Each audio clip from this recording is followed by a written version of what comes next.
Ya, pemerintah saat ini memang tengah gencar melakukan efisiensi anggaran. Ya, tapi sebagian besar dana yang dihemat sesungguhnya bukan hanya untuk program prioritas saja, melainkan ada lagi pengeluaran yang lebih penting untuk dibayar pemerintah tahun ini. Selengkapnya dalam Cuanomics.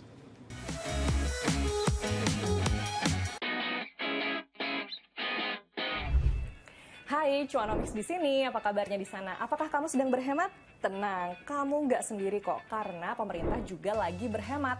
Jumlah penghematannya nggak tanggung-tanggung sampai 306 triliun rupiah sesuai dengan instruksi Presiden nomor 1 tahun 2025 yang dikeluarkan pada tanggal 22 Januari lalu ya, tentang efisiensi belanja dalam APBN 2025. Rinciannya adalah anggaran lembaga kementerian itu dipangkas sebesar 256,1 triliun rupiah dan dana yang ditransfer ke daerah itu juga dipangkas sebesar 50,59 triliun rupiah.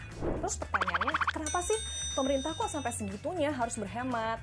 Nah, Presiden Prabowo Subianto itu bilang kalau penghematan anggaran ini biar dana di APBN 2025 itu bisa mencukupi untuk mendukung program-program prioritas pemerintah. Salah satu contohnya ya, kamu tahu sendiri lah, program makan bergizi gratis yang tadinya udah dialokasiin tuh dananya sebesar 71 triliun rupiah dari APBN 2025. Tapi ya, Roma-romanya biayanya membengkak gitu, jadi rencananya akan ditambah lagi anggarannya sebesar 100 triliun rupiah.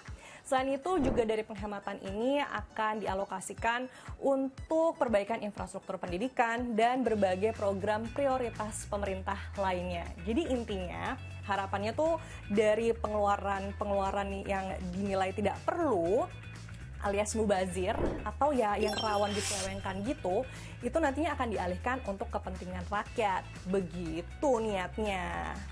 Oke, itu baru pengeluaran buat program-program pemerintahnya aja. Tapi jangan lupa, masih ada pengeluaran pemerintah lainnya yang lebih penting dan harus dibayar banget di tahun ini. Apalagi kalau bukan utang negara yang jatuh tempo di tahun 2025 sebesar 800,33 triliun rupiah.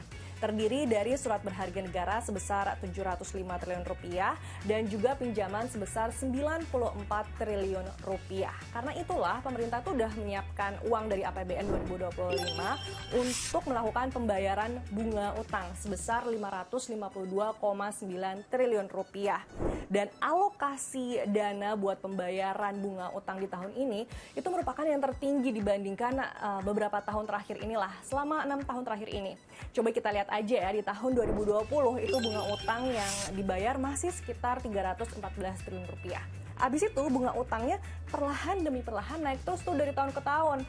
Sampai di tahun 2023 itu bunga utang tembus sampai 400 triliun rupiah. Dan gongnya adalah di tahun 2025 ini bunga utang yang harus dibayar lebih dari 500 triliun rupiah. Cuman kalau menurut Menteri Keuangan Sri Mulyani, besarnya utang saat ini merupakan imbas dari pandemi COVID-19.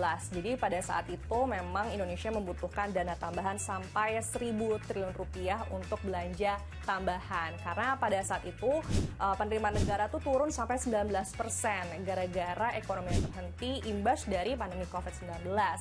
Cuman ya sayangnya saat ini tarif kenaikan pembayaran bunga utang itu terjadi ketika ruang fiskal masih terbatas. Saat ini aja rasio pajak itu masih sekitar 10% dari PDB. Sementara rasio utang udah tembus sampai 39% dari PDB. Agak jomplang kan tuh makanya. Makanya karena itu juga akhirnya pemerintah berencana untuk mengambil utang lagi ya buat bayar utang gitu ya, ngambil utang buat bayar utang ya. Jadi rencananya akan ngambil utang mencapai 775 triliun rupiah di tahun 2025 ini sesuai dengan peraturan Presiden nomor 201 tahun 2024. Jadi itu ya beberapa beban APBN 2025 yang bikin pemerintah tuh jadi harus berhemat. Ya sebenarnya mirip-mirip kita lah kalau kita lagi punya banyak pengeluaran ya kan, punya utang paylater di sini, utang credit card di sana gitu, tapi tidak sesuai dengan jumlah pemasukan, ujung-ujungnya ya kita memang harus berhemat. Dan kalau kita lagi berhemat mau nggak mau kita harus nahan diri dong untuk tidak membeli barang yang kita inginkan atau yang memang nggak perlu-perlu banget. Mungkin itu dampaknya dari berhemat ke diri kita sendiri gitu. Cuman kalau dampak dari berhematnya pemerintah, ini tuh sangat dirasakan oleh instansi pemerintah. tahu sendirilah berita-berita yang udah warawiri saat ini. Kayak contohnya dampaknya itu dari lembaga kementerian yang merasa dibatasi gitu dalam penggunaan listrik atau lampunya, terus juga ada pembatasan penggunaan AC, sampai ancaman PHK pegawai honorer. Nah, kalau terkait dampak yang terakhir ini, sebenarnya kan sangat berpengaruh ya terhadap kesejahteraan ASN. Kalau kita telah lebih dalam lagi, ketika kesejahteraan ASN ini terganggu gitu, ujung-ujungnya akan berdampak kepada daya beli. Yang dimana kalau kita udah ngomongin daya beli, itu akan sangat berpengaruh kepada pertumbuhan ekonomi Indonesia yang memang saat ini masih ditopang oleh sektor konsumsi. Jadi ada kekhawatiran lah memang ini akan berdampak kepada pertumbuhan ekonomi Indonesia. Apalagi nih kalau kita tahu juga ekonomi Indonesia di tahun 2024 itu sudah melambat sekitar 5,03%. Turun sedikit ya dibandingkan tahun 2023 yang dimana pertumbuhan ekonominya itu masih mencapai 5,05%. Makanya di tahun 2025 ini ekonomi Indonesia tuh diproyeksikan hanya tumbuh sebesar 5,02%. Terus hilangnya anggaran perjalanan dinas itu ternyata juga dikeluhkan oleh pelaku usaha pariwisata karena sumber pemasukan mereka tuh jadi berkurang. Iya sih, kalau dipikir-pikir lagi emang seharusnya efisiensi ini jangan malah mengorbankan sektor-sektor pendukung perekonomian lain atau malah mengancam kualitas layanan publik yang jadinya turun gara-gara efisiensi. Iya nggak sih? Makanya, buat penghematan APBN ini, apa sebaiknya dimulai dengan mengurangi jumlah kementerian yang gemuk? Terus dipangkas aja kali ya jatah wakil menteri dan stafsus-stafsusnya.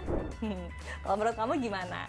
Kira-kira apa sih cara terbaik buat pemerintah untuk melakukan penghematan dan efisiensi anggaran ini? Tulis ya di kolom komentar, tapi jangan lupa like and share konten ini. Sampai jumpa.